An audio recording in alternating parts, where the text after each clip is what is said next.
केन्द्र सरकारे देशभर में लागू कर्यु एछा। आवश्यक सेवाओं ने अपाशे प्राथमिकता। रांधण गैसना पुरवठामां नहीं थाय कोई तकलीफ। पीएनजी अने वाहनों भरवामां आवतो सीएनजी पहेलानी जेम मळतो रहेशे। गैसनो पुरवठो खोरवाय नहीं ते माटे निर्णय। गुजरात में कॉमर्शियल गैसनो सप्लाय संपूर्णपणे राबेता मुजब रहेशे। गैस सप्लाय अंगे एलपीजी फेडरेशन ऑफ गुजरात सर्कलनुं मोटुं निवेदन। नागरिकोने कोईपण प्रकारनी अफवाओथी दूर रहेवा करी विनंती। स्थिति वणसे तो सरकार प्रायोरिटी बेस पर सिलिंडर सप्लायनो लेशे निर्णय।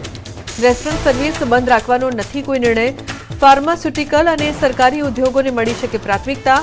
पेनिक बुकिंग रोकवा माटे 25 दिवसनो नियम लागू। युद्धना संकटनी सामान्य माणस पर न थवी जोईए असर। केंद्रीय केबिनेट बैठक में मंत्रीओने पीएमए आप्या महत्वना निर्देश। जनतानो विश्वास जाळवी राखवा पीएमनी सूचना। देश में ईंधणनी किंमतो स्थिर। भारत पासे क्रूड ऑइलनो पूरतो जथ्थो।